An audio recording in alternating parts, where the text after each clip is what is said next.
नमस्कार, आदाब, सुप्रभात, गुड मॉर्निंग, सत श्री अकाल। उम्मीद है कि आप लोग बेहतर होंगे। फिजिक्स के इस तीसरे लेक्चर में आपका स्वागत है। मैं विशाल मिश्रा आपका हार्दिक अभिनंदन स्वागत करता हूं। पिछले 2 लेक्चर में फिजिक्स के उम्मीद करता हूं कि आपने काफ़ी कुछ सीखा होगा वीडियोस को देखकर, और दिन प्रतिदिन मेरा यही उद्देश्य रहता है कि मैं जो भी वीडियो अपलोड करूं वो इतना बेहतर हो कि उसे समझने में आपको कतई किसी चीज़ का सामना ना करना पड़े। YouTube पर आप लोग जाइए, मेरे चैनल को सब्सक्राइब करिए, सारे वीडियोस को देखिए। एक आध वीडियो उपलब्ध शायद अभी नहीं होगा, तो जल्द से जल्द मैं उसे अपलोड कर दूंगा। अब मैं आता हूँ सीधे अपने क्लास पर, सीधे मुद्दे पर, जिसके लिए मैं आपके सम्मुख हूँ, सामने हूँ। मेरे प्रिय विद्यार्थियों, मैंने पिछले 2 क्लास में फिजिक्स के इंटरमीडिएट के इलेक्ट्रोस्टैटिक यानी पहले यूनिट की स्टार्टिंग की, और इस पहले यूनिट की स्टार्टिंग में मैंने पहला chapter electric field and Coulomb's law, विद्युत क्षेत्र और कूलाम के नियम, इन पर चर्चाएं करी। इस चैप्टर को मैंने प्रारंभ किया, और चैप्टर के प्रारंभ करते करते मैंने इसमें आपको आवेश का कैसे उद्गम हुआ, आवेश की उत्पत्ति कैसे हुई, घर्षण का क्या अहम रोल है आवेश को उत्पन्न करने में। इसके बाद मेरे प्रिय विद्यार्थियों, आवेश कितने प्रकार के होते हैं, कैसे वो एक दूसरे को आकर्षित करते हैं, कैसे प्रतिकर्षित करते हैं, आवेश के क्या क्या लक्षण हैं, गुणधर्म हैं, ये बताए। आवेश की विमा निकालना बताया, मात्रा निकालना बताया। उसके बाद फिर मैं अपने मुख्य टॉपिक पर आया, जो कि हमारा कूलॉम्स का नियम था। बेटे, कूलाम के पहले भी एक वैज्ञानिक थे, कैवेंडिश। कूलाम के पहले भी एक वैज्ञानिक थे, कैवेंडिश, जिन्होंने इस कूलाम के नियम को ही पहले बता दिया था। लेकिन फिर वही बात कि अगर मैं आपसे कहूं कि 2 + 2 = 4 होता है, तो जिसको नहीं मालूम है वो तुरंत मेरे आगे प्रश्न चिन्ह लगाएगा और बोलेगा कि क्या आपके पास कोई गणितीय साक्ष्य है कि आपकी बात सही है। और अगर मेरे पास कोई गणितीय साक्ष्य नहीं हुआ तो मैं गलत साबित हो जाऊंगा। यही हुआ कैवेंडिश के साथ, यही हुआ गैलीलियो के साथ, यही हुआ केपलर के साथ। इन लोगों ने बहुत theory the. Galileo was the godfather of physics. अगर मैं कहूं तो गलत नहीं, लेकिन हम लोग न्यूटन को देते हैं, आइंस्टीन को देते हैं। हाँ, न्यूटन आइंस्टीन हमेशा से फिजिक्स के धरोहर माने जाएंगे, लेकिन जिसने शुरुआत करी, गैलीलियो गैलीली, कैवेंडिश, आर्किमिडीज, इनको भी हम नहीं भूल सकते। कैवेंडिश के पास कोई गणितीय साक्ष्य नहीं था कि आवेशों में प्रतिकर्षण और आकर्षण होता है, तो उन्होंने अपना नियम लिखने से अपना हाथ पीछे घसीटा। और जब कूलॉम्स आए 70s की सेंचुरीज में, तो कूलॉम्स ने प्रैक्टिकली सर आइजैक न्यूटन की मैथमेटिक्स की हेल्प ली। कैलकुलस, सर आइजैक न्यूटन ने कैलकुलस बनाई। मेरे प्रिय विद्यार्थियों, मैं कक्षा 12 में इस समय आपको डिफरेंशिएशन पढ़ा रहा हूँ, इंटीग्रेशन मैं आगे डालूंगा। तो वो डिफरेंशिएशन और इंटीग्रेशन न्यूटन की देन है। अगर सर आइजैक न्यूटन नहीं होते तो आज हमारे सामने कैलकुलस नहीं होता। आज हम लोग वेलोसिटी, एक्सीलरेशन, ये सारी चीज़ें नहीं फाइंड कर पाते। क्यों? क्योंकि हमारे पास कोई फॉर्मूला ही ना होता। सर आइजैक न्यूटन ने बहुत मेहनत किया और कैलकुलस बनाया, और ये कैलकुलस गणित के साथ साथ फिजिक्स में बहुत ज़्यादा प्रयोग होता है। तो मैं वही आपसे बता रहा हूँ कि मैंने कूलॉम्स लॉ के बारे में बताया था, और इसके बाद कूलॉम्स लॉ का मैंने सूत्र बताया था, और उस फॉर्मूले के बाद मैंने क्लास को पहले लेक्चर को ख़त्म किया था। फिर दूसरे लेक्चर में मैंने आगे कूलाम का गणितीय रूप बताया था।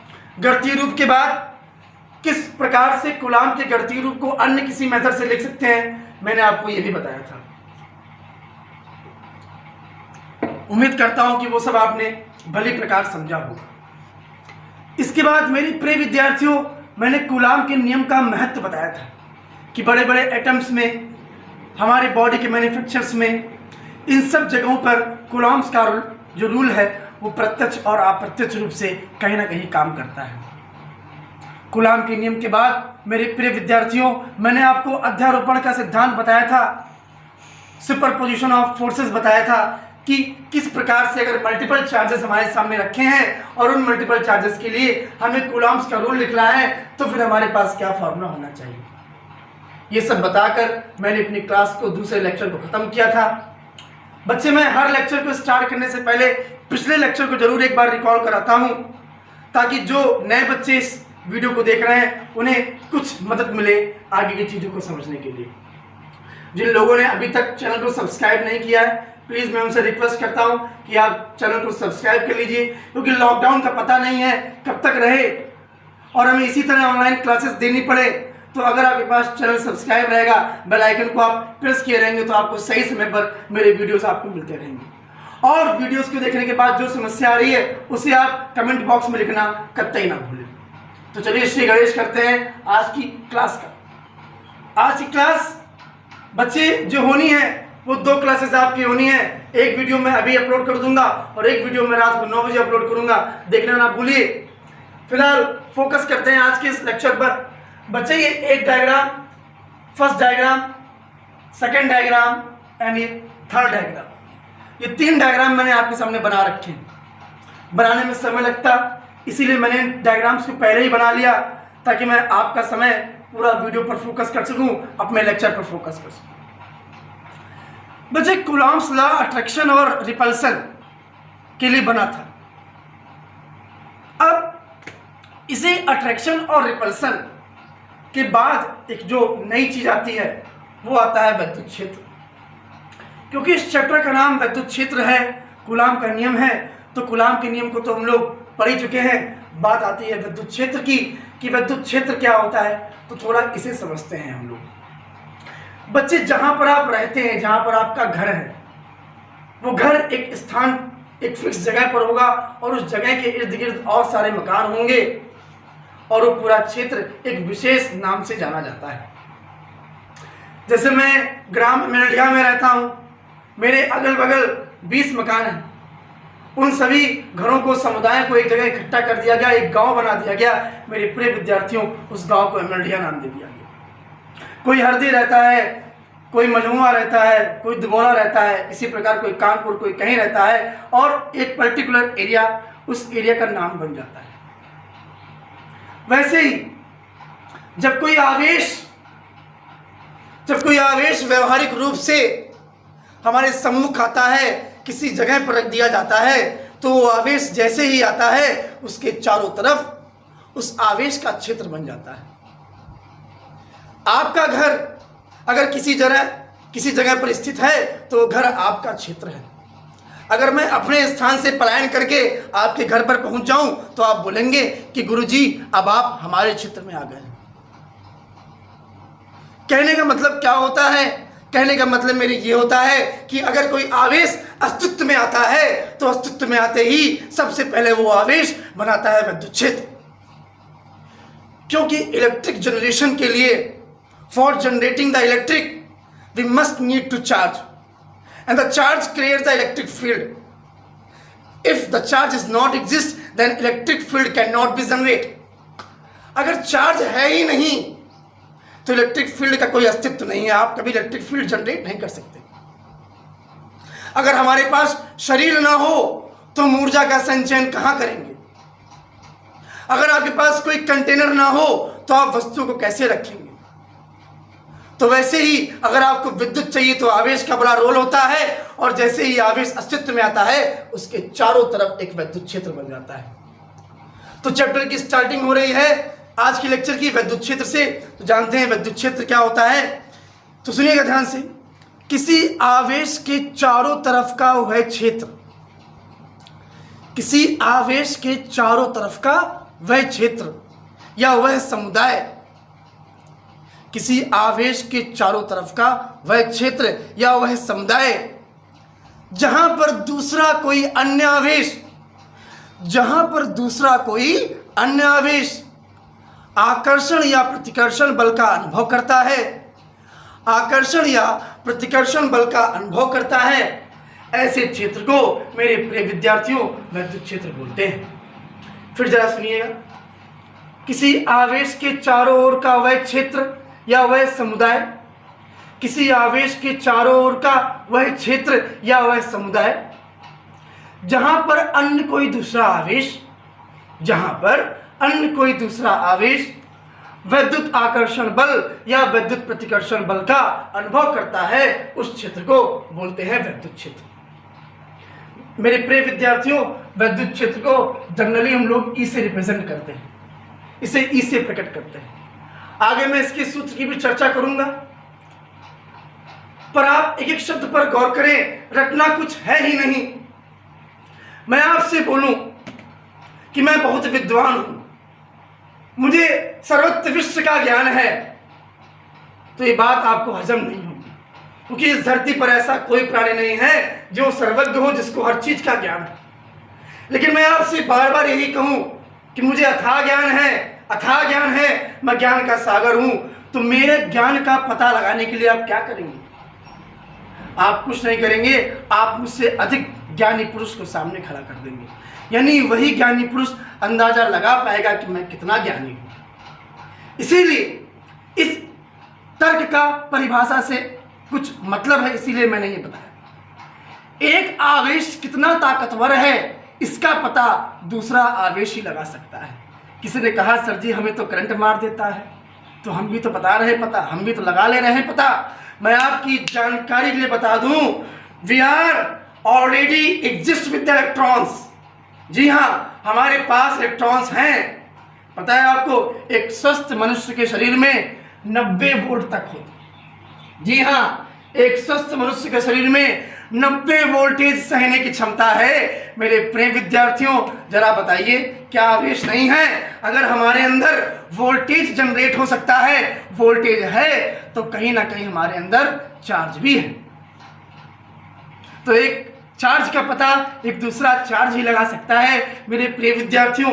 इसीलिए मैंने जब आपसे इलेक्ट्रिक फील्ड की डेफिनेशन बताई, तो मैंने क्या बताया आपको कि किसी आवेश के चारों तरफ का वह क्षेत्र, किसी आवेश के चारों तरफ का वह क्षेत्र जहां पर अन्य कोई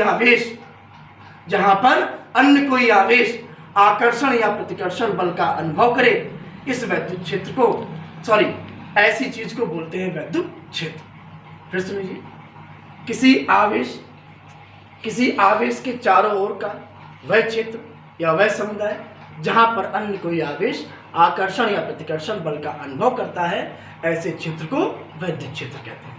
है क्लियर? उम्मीद है कि ये आपको पूरा समझ में आ गया होगा। अब चलिए जो डायग्राम्स बने हैं बच्चे, उस पर फोकस करते हैं। तो डायग्राम 1, 2, 3 तीनों पर बारी बारी से जाना है। तो सबसे पहले स्टार्टिंग करते हैं डायग्राम 1 की। मेरे प्रिय विद्यार्थियों, डायग्राम चिल्ला कर सारे कॉन्सेप्ट को बोलेगा, बशर्ते आप मेरे शब्दों को, मेरे वाक्यों को सुनिएगा। बच्चे, वैद्युत क्षेत्र अगर है कहीं, मैंने आपसे कहा कि मेरे प्रिय विद्यार्थियों, आपको अपने अपने घर से हर्रैया जाना है। तो हर्रैया क्या आप ऐसे मुंह उठा के सुबह उठे मुंह उठा के चलना शुरू कर दोगे? हर्रैया पहुंच जाओगे? जाना होगा हर्रैया, पहुंच जाओगे, पता नहीं विलायत। अगर आपको सही जगह जाना है तब आप क्या करोगे? तब मेरे प्रिय विद्यार्थियों, एक निश्चित दिशा का ज्ञात होना अति अनिवार्य है। यानी वैद्युत क्षेत्र तो ठीक है, लेकिन उस वैद्युत क्षेत्र की दिशा क्या है? अगर आपको दिशा का मेरे प्रिय विद्यार्थियों ज्ञान नहीं है, तो वैद्युत क्षेत्र पढ़ने का कोई अर्थ नहीं है। तो अगर इलेक्ट्रिक फील्ड बनी है, तो उसकी डायरेक्शन होना मस्ट है। मेरे प्रिय विद्यार्थियों, every charge has a electric direction, every charge has a electric field direction, every charge has a electric force direction. मतलब प्रत्येक चार्ज के पास अपनी एक डायरेक्शन जरूर होती है। उस डायरेक्शन के व्याख्यान के लिए आपका ध्यान में चित्र की तरफ आकर्षित करता हूं। जरा आप इसे देखिए, यहां पर ये प्लस चार्ज रखा है। इस प्लस चार्ज के बाहर बने हुए हैं सारे एरो का डायरेक्शन देखिए, बाहर बाहर बाहर बाहर बाहर बाहर बाहर बाहर बाहर। यानी अगर कोई धन आवेशित कण है, कोई धन आवेशित पार्टिकल है, कोई धन आवेशित ऑब्जेक्ट है, तो उसका वैद्युत क्षेत्र हमेशा उस आवेश से बाहर बनेगा। उसका वैद्युत क्षेत्र हमेशा उस आवेश से बाहर बनेगा। सपोज ये एक प्लस चार्ज है, तो इसका इलेक्ट्रिक फील्ड हमेशा बाहर बनेगा, बाहर बनेगा, बाहर बनेगा और चारों तरफ बनेगा, चारों तरफ बनेगा, बाहर बनेगा। है क्लियर। उसका विद्युत क्षेत्र चारों तरफ बनेगा, बाहर बनेगा और एक वृत्ताकार लूप बनाएगा, एक वृत्ताकार लूप बनाएगा, है क्लियर।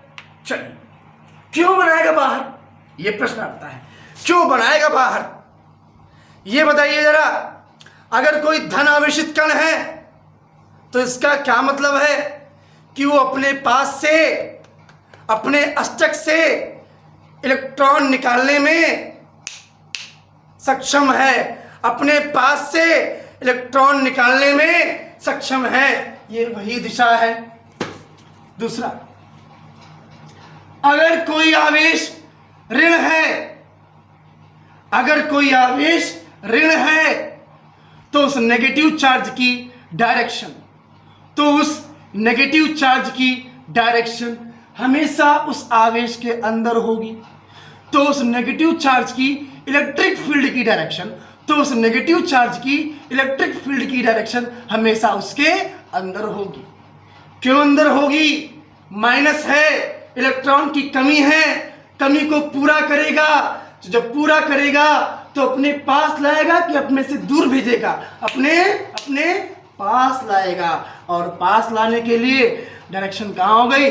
अंदर की तरफ। है क्लियर? तो पहला डायग्राम आपको क्लियर होगा, पक्का क्लियर होगा। चलिए दूसरे डायग्राम पर फोकस करें। अब अगर दूसरे डायग्राम को देखें तो एक हमारे पास प्लस है, एक हमारे पास माइनस है। एक हमारे पास कैसा है भाई? प्लस।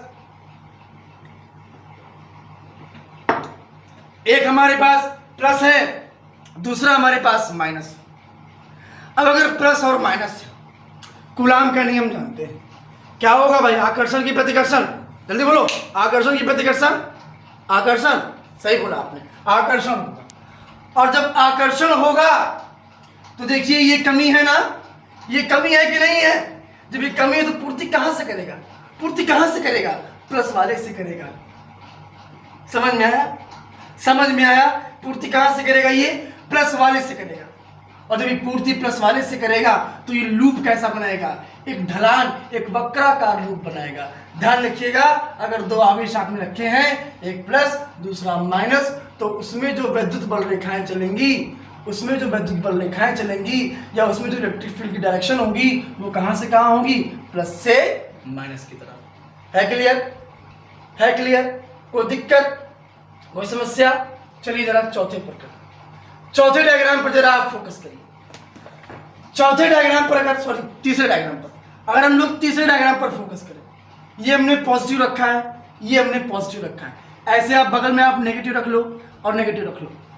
अब अगर आप पॉजिटिव और पॉजिटिव रखोगे, दोनों आपने खतरनाक पॉजिटिव चार्ज रख दिए, एक 5 कूलाम, दूसरा भी 5 कूलाम। जब आपने दो 5-5 कूलाम के चार्ज रखे तो दोनों कैसे हैं? पॉजिटिव हैं। उसके पास 5 इलेक्ट्रॉन, इसके पास 5 इलेक्ट्रॉन, सॉरी उसके पास 5 कूलाम आवेश, इसके पास 5 कूलाम आवेश, दोनों के पास परिमाण सेम है। तो ये दिमाग लगाइए, अगर मेरे पास भी 100 रुपये, आपके पास भी 100 रुपये, तो ना हम आपसे मांगेंगे और ना आप हमसे मांगोगे। तो जब आप हमसे नहीं मांगोगे, हम आपसे नहीं मांगेंगे, तो व्यवहार भी नहीं बन पाएगा। और जब व्यवहार नहीं बन पाएगा तो हमारे आपके बीच का कनेक्शन हो जाएगा न्यूट्रल। हमारे आपके बीच का कनेक्शन क्या हो जाएगा? न्यूट्रल। तो ध्यान रखिएगा कि जब दो समान प्रकार के आवेश होंगे तो उनके बीच विद्युत क्षेत्र स्थापित नहीं होगा, तो उनके बीच विद्युत क्षेत्र स्थापित नहीं होगा। उम्मीद करता हूं कि पहला, दूसरा और ये तीसरा डायग्राम आपको बेहद अच्छे से समझ में आया होगा। जिसको भी समझ में नहीं आया है वो YouTube के कमेंट्स बॉक्स में लिखना ना भूले अपनी समस्या। धन्यवाद, इसे आप नोट कर लीजिए, फिर मैं आगे चलता हूँ। चलो भाई, अब इतने सारे डायग्राम्स हमने आपके सामने भी पीछे बना के जो बताए हैं उसको आप जरूर अपनी कॉपी पे बना लीजिएगा, और जो पॉइंट्स आपको लगते हैं कि ये रिमार्क वाले हैं, नोट करने वाले हैं, उसे नोट जरूर कर लीजिएगा। ठीक है? नोट नहीं करेंगे तो सारा देखना व्यर्थ हो जाएगा। अब इसके बाद आगे के जो 4 टॉपिक्स हैं उसे बताकर मैं वीडियो को फिनिश करूंगा। आगे के 4 टॉपिक क्या है? जरा देखिए, हमारा है विद्युत बल रेखाएं, इलेक्ट्रिक फील्ड लाइंस। अगला है बल रेखाओं की दिशा, direction of electric field lines क्या होती है। अगला है वैद्युत बल रेखाओं के गुण, properties of electric field lines, और चौथा is the most important part, वैद्युत क्षेत्र की तीव्रता, इंटेंसिटी ऑफ इलेक्ट्रिक फील्ड। ये चारों पॉइंट सीखने के बाद हम लोग आज की क्लास को यहीं पर ख़त्म करेंगे और शाम के वीडियो का वेट करेंगे। तो ज़रा फोकस करिए आप। ये जो 4 पॉइंट मैंने आपके सामने लिख दिए हैं, सबसे पहले लिखा हुआ है वैद्युत बल रेखा है, दूसरा लिखा हुआ है वैद्युत बल रेखाओं की दिशा। तो वैद्युत बल रेखाओं से स्टार्टिंग करते हैं इसे। तो हमने आपसे क्या बताया कि अगर 2 चार्ज है, एक प्लस है एक माइनस है, तो दूसरा वाला फील करेगा कि हाँ कुछ वैद्युत क्षेत्र बना है। तो फील जिसकी वजह से कर पाता है, जिसकी वजह से वो फील कर पाता है, महसूस कर पाता है, वो फीलिंग्स ही हमारी होती है वैद्युत। हमारी फीलिंग्स नहीं, उस चार्ज में वो जो चार्ज फील करता है चार्ज के, हाँ हम पर कोई फोर्स लग रहा है, तभी तो उसकी तरफ एक्टिविटी को चला आता है। तो वो जो फील जिसकी वजह से आता है वो इनविजिबल होता है, दिखता नहीं है हमको, ठीक है। तो इनविजिबल फील ही हमारा होता है इलेक्ट्रिक फील्ड लाइन। ये हमने आपको बहुत अपनी सामान्य भाषा में बताया, तोड़ मरोड़ के समझिएगा कि वैद्युत बल रेखाएं कभी आपको दिखेंगे नहीं। मैं आपके सामने एक लाइन ड्रॉ करूँ, बिंदास दिख रही होगी आपको, ये हमने कर्व लाइन दिखाई, ये भी आपको दिख रहा होगा। लेकिन मैं आपसे बोलूँ कि ये चार्ज एक रखा है प्लस का 2 और एक रखा है माइनस का 2, ठीक है। तो अब क्या होगा कि ये तो अपनी जगह पर रहेगा, ये इसे अपने पास घसीट लेगा, इसकी तरफ चला आएगा, अट्रैक्शन फोर्स लग जाएगा। लेकिन ज़रा मेरी बात अब 1 मिनट के लिए सोचो, ज़रा आप 1 मिनट के लिए खाली जो हम बता रहे हैं वो चीज़ सोचो आप, कि इसने इसको किसी तरीके से खींचा। हम कहे आपको सामने को अपनी तरफ खींचना है पकड़ के, आप क्या करोगे? आप ऐसे पकड़ोगे, घसीट लोगे, घसीटोगे तो आप फोर्स लगाओगे, फोर्स ही लगाओगे। क्यों? क्योंकि जब लगाओगे और फोर्स और उससे घसीटोगे तो वो आदमी चलने लगेगा तो उसके अंदर वेलोसिटी आ जाएगी, उसकी वेलोसिटी हर जगह चेंज होगी। वेलोसिटी किसके रेस्पेक्ट में चेंज होगी? टाइम के रेस्पेक्ट में चेंज होगी। जब वेलोसिटी टाइम के रेस्पेक्ट में चेंज होगी तो एक्सीलरेशन आ जाएगा। आप आदमी को खींच रहे हो, आदमी का अपना द्रव्यमान है, तो मास भी आ गया, एक्सीलरेशन भी आ गया। तो इस बात से पुष्टि मिलती है कि अगर हम किसी को खींचेंगे तो डेफिनेटली हमें फोर्स ही लगाना पड़ेगा। तो इलेक्ट्रिक फील्ड लाइन तभी आती है जब किसी दूसरे चार्ज को ये मालूम चल जाता है कि हम किसी विद्युत क्षेत्र में पहुंच चुके हैं। तो भैया वैद्युत बल रेखाएं क्या होती हैं? तो वैद्युत क्षेत्र में खींची गई वे काल्पनिक रेखाएं, ध्यान से सुनिए, वैद्युत क्षेत्र में खींची गई वे काल्पनिक रेखाएं, वैद्युत क्षेत्र में खींची गई वे काल्पनिक रेखाएं जिन पर एकांक धन आवेश चलता रहता है, जिन पर एकांक धन आवेश चलता रहता है, ऐसी बल रेखाओं को वैद्युत बल रेखाएं कहते हैं। फिर सुन लीजिए, वैद्युत क्षेत्र में खींची गई वे काल्पनिक रेखाएं, वैद्युत क्षेत्र में खींची गई वे काल्पनिक रेखाएं जिन रेखाओं पर एकांक धन आवेश, जिन रेखाओं पर एकांक धन आवेश चलता रहता है, उन काल्पनिक रेखाओं को हम लोग बोलते हैं क्या है? वैद्युत बल रेखाएं, इलेक्ट्रिक फील्ड लाइन है कि कोई दिक्कत? अगले टॉपिक पर बढ़ते हैं।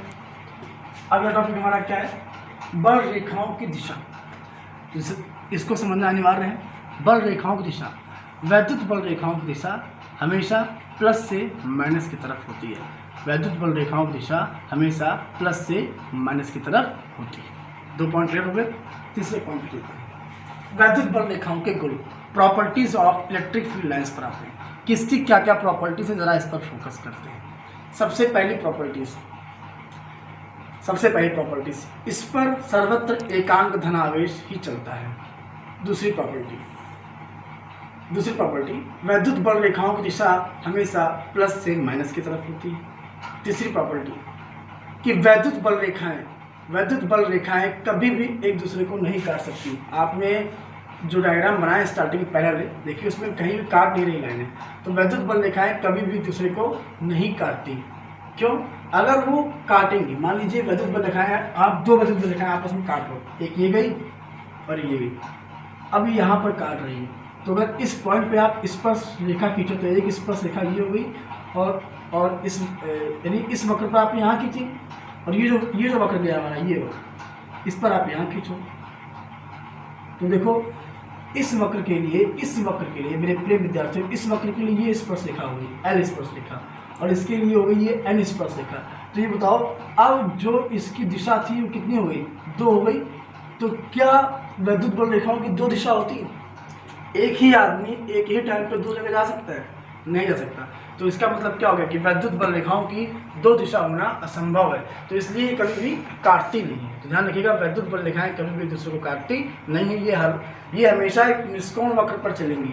अगर आवेश एक प्लस है दूसरा माइनस है तो हमेशा निष्कोण वक्र पर ही चलेंगी। और अगर एक प्लस है दूसरा भी प्लस है तो ये लूप बनाती हैं। जैसे कि हमने बताया था अभी स्टार्टिंग में, एक ऐसे गया था, एक ऐसे गया था, फिर एक ऐसे गया, फिर कुछ ऐसे बना था, फिर ऐसे। देखिए बीच में एक जहाँ पे हमने ये प्लस रखा था, यहाँ भी प्लस रखा था। इन दोनों को प्लस रखते ही आप देखिए बीच में ये पूरा इस तरह से एक लूप बना होगा।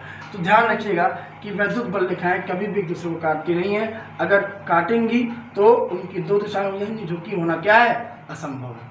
इसको आप ध्यान रखेंगे पक्का। अगला, वैद्युत क्षेत्र स्थापित करने के लिए वैद्युत बल रेखाओं का होना अनिवार्य है। अगर आवेश है और कोई भी वैद्युत बल रेखा नहीं बन पा रही है तो कतई भी वो वैद्युत क्षेत्र नहीं बना पाएगा, कतई भी वो प्रबल वैद्युत क्षेत्र नहीं बना पाएगा। है क्लियर? उम्मीद करता हूँ कि ये तीनों पॉइंट्स आपको क्लियर हो गए होंगे। इसको नोट्स अवश्य बना लीजिएगा। अब चौथे पॉइंट की तरफ चलते हैं, जो कि हमारा बहुत इंपॉर्टेंट पॉइंट आने वाला है। जरा इस पर फोकस करते हैं, वैद्युत क्षेत्र की तीव्रता पर फोकस करते हैं कि तीव्रता आखिरकार क्या होती है। हमने आपसे क्या बताया कि आपको, मान लीजिए आपको किसी ने थप्पड़ मारा। अब थप्पड़ अगर मारेगा तो एहसास होगा, बहुत जोर से लगेगा या कम धीमे लगेगा, जैसे भी लगे धीमे पड़े। तो इसका भी अपना एहसास होता है, थप्पड़ खाने का भी अपना मज़ा होता है। क्यों भाई? तो आप थप्पड़ खाओगे तो आपको जोर से लग गया मान लो, तो आप उसकी तीव्रता बता दो, बहुत जोर से लग गया हमको। अब कोई समझे कितने किलो लग गया, तो फिर लोचा हो जाएगा ना। आप लोग आज हम बहुत खुश हैं, किसी ने कहा कितने किलो, 100 ग्राम खुश हो कि 200 ग्राम खुश हो। तो यहाँ पे बड़ा अजीब चीज़ आएगा कि वैद्युत क्षेत्र की तीव्रता क्या होती है, इसको समझ लेते हैं। क्योंकि देखो तीव्रता अगर समझ गया तो फिर आगे चैप्टर थोड़ा आसान हो जाएगा हमारे लिए। भैया आपने शायद हमने आपको 11th में पढ़ा रखा है कि जो वेग होता है, वेग वो एक सदिश राशि है और चाल एक क्या है, अदिश राशि है। वैसे ही द्रव्यमान एक अदिश राशि है परंतु भार एक सदिश राशि। ऐसा क्यों? नहीं, जहाँ पर डायरेक्शन आ जाती है, अगर किसी स्केलर क्वांटिटी की डायरेक्शन आ जाती है, मान लीजिए किसी स्केलर क्वांटिटी की डायरेक्शन आ जाती है, तो उस डायरेक्शन के हिसाब से उसको आप वेक्टर में कन्वर्ट कर सकते हैं। तो मेरे कहने का मतलब सिर्फ इतना है कि अगर डायरेक्शन आ जाती है तो कोई भी स्केलर अपने आप वेक्टर में कन्वर्ट हो जाता है। तो इसीलिए मैंने आपको स्टार्टिंग में रिकॉल करवाया था कि वैद्युत क्षेत्र एक अदिश राशि, जो मैंने अभी पीछे पढ़ा आपको वैद्युत क्षेत्र की परिभाषा, तो वैद्युत क्षेत्र एक अदिश राशि है।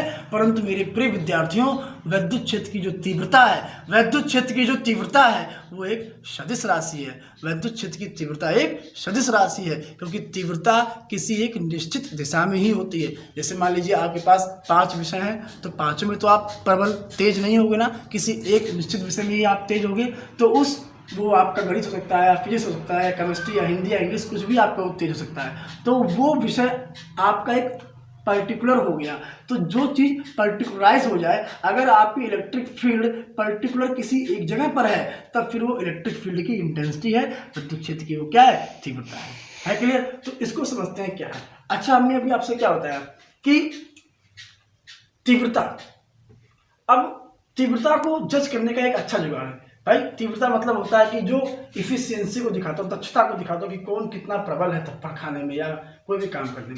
जैसे मान लीजिए आपके पास एक आवेश रखा है, अब ये आवेश कितना तगड़ा विद्युत क्षेत्र बना रहा है, इसकी तीव्रता कौन बता पाएगा? एक अन्य आवेश, दूसरा आवेश ही बता पाएगा। तो इसीलिए हम लोग क्या करते हैं कि विद्युत क्षेत्र की तीव्रता का पता लगाने के लिए एक दूसरे पॉजिटिव चार्ज को लेकर आते हैं, ध्यान रखिए। जैसे मान लो हम हैं एक चार्ज, अब हमको मालूम करना कि मेरी तीव्रता कितनी है, तो हम खुद नहीं मालूम कर पाएंगे। हमें मालूम करने के लिए एक दूसरा चार्ज लाना पड़ेगा। तो उस चार्ज को बोलते हैं एक्सपेरिमेंटल चार्ज। क्या बोलते हैं उसको? Experimental charge. उसे बोलते हैं एक्सपेरिमेंटल चार्ज, और इसे Q0 से दिखाते हैं। बुक में लिखा होता है हिंदी वालों के लिए परीक्षण आवेश। क्या लिखा होता है? परीक्षण आवेश। यानी ध्यान रखिएगा कि किसी चार्ज की, किसी आवेश की विद्युत क्षेत्र की तीव्रता को बताने के लिए हमें एक परीक्षण आवेश की आवश्यकता होती है। अगर हमारे पास परीक्षण आवेश नहीं है, अगर हमारे पास एक्सपेरिमेंटल चार्ज नहीं है, तो कतई भी हम विद्युत क्षेत्र की तीव्रता को बता नहीं पाएंगे। तो इसकी डेफिनेशन, तो मेरे प्रिय विद्यार्थियों, इसकी डेफिनेशन इसी परीक्षण आवेश से आएगी। जरा आप फोकस करिएगा।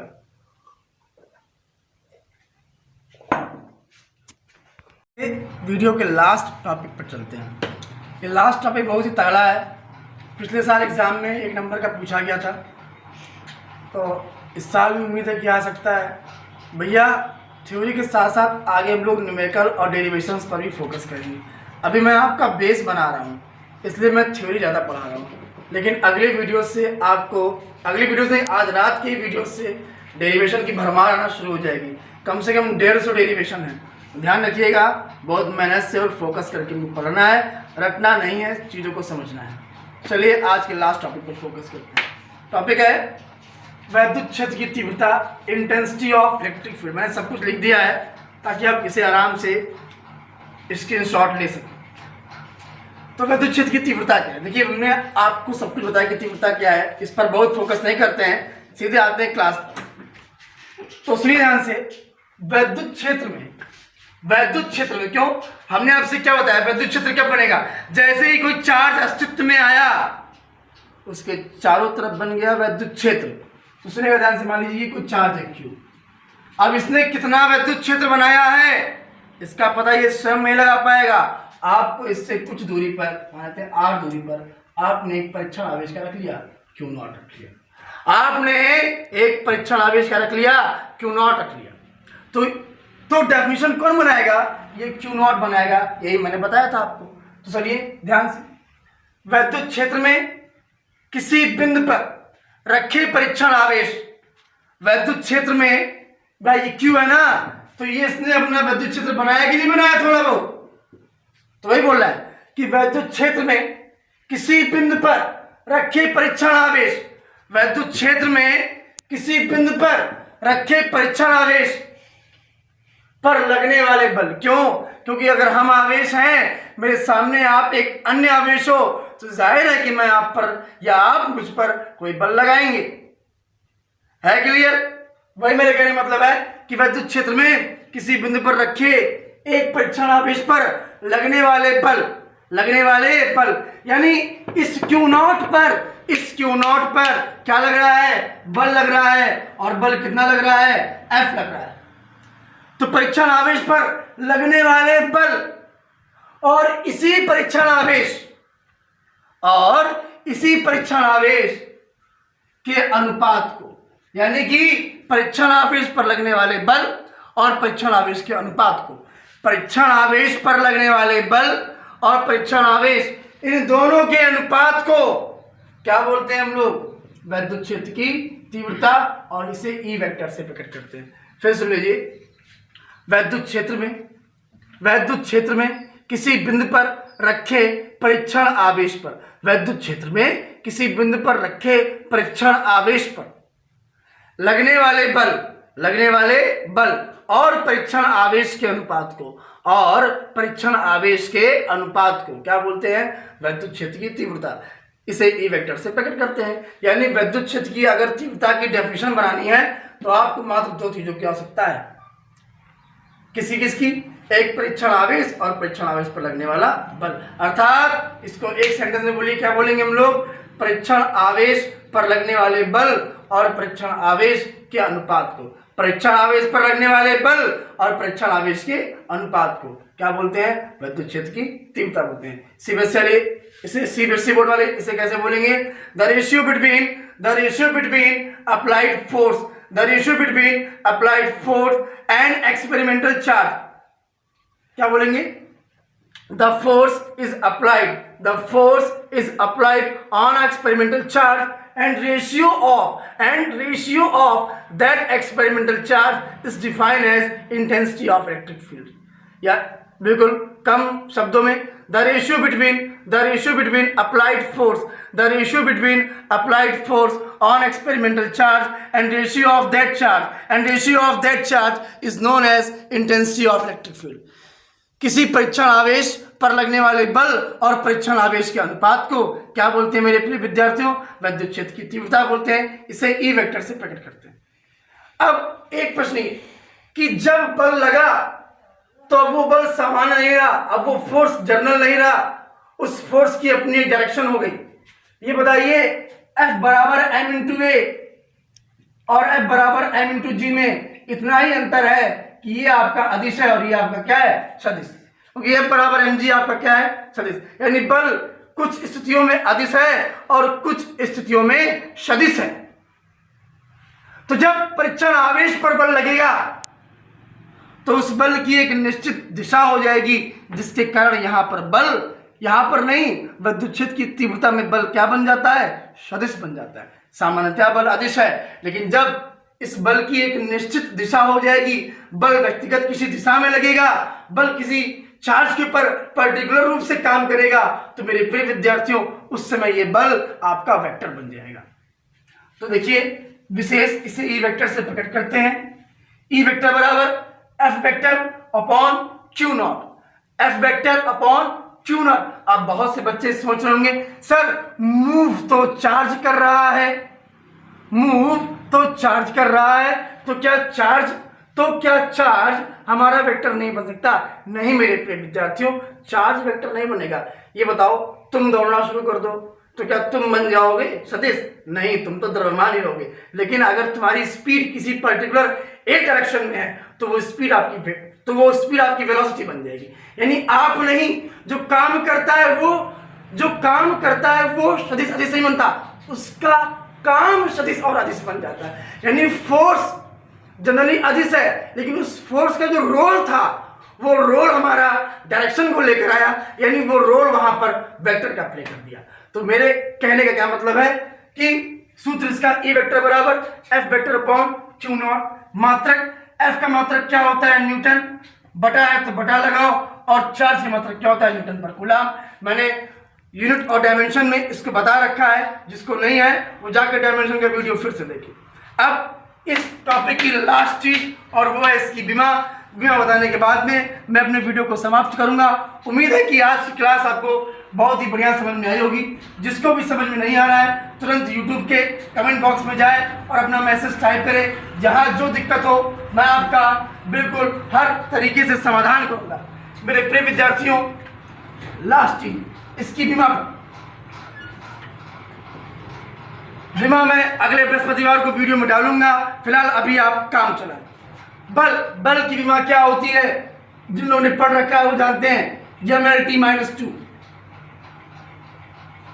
आवेश की विमा क्या होती है? AT।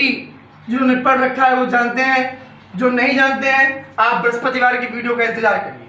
चलिए आप इसको जरा ऊपर भेजिए, तो ये M ऐसे रहेगा, A ऊपर जाएगा तो A आपका हो जाएगा माइनस का, L एज इट इज वैसे रहेगा। अब देखो ना T -2 था, लेकिन ये T जब ऊपर जाएगा तो इस T का चिन्ह बदलेगा।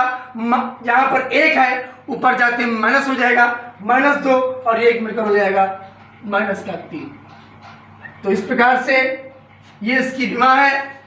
उम्मीद करता हूँ कि आपको बढ़िया समझ में आया होगा। जिसको समझ में नहीं आया है वो निसंकोच आप अपनी समस्या हमसे पूछ सकते हैं। हम हमेशा आपकी मदद के लिए तत्पर हैं, तैयार हैं। मेरा कोचिंग इंस्टीट्यूट आपकी मदद के लिए हरदम तत्पर है। ओम श्री पांडे विद्यालय भी आपके हेल्प के लिए हमेशा तत्पर है। कोई समस्या हो निसंकोच आप ग्रुप में मैसेज करें। तो आज की वीडियो में इतना ही। अगले वीडियो को मैं रात को अपलोड करूंगा, उसे देखना मत भूलिएगा। इसके नोट्स अवश्य बना लीजिएगा। इन्हीं सारी बातों के साथ बाय बाय, मिलते हैं नेक्स्ट क्लास में। धन्यवाद।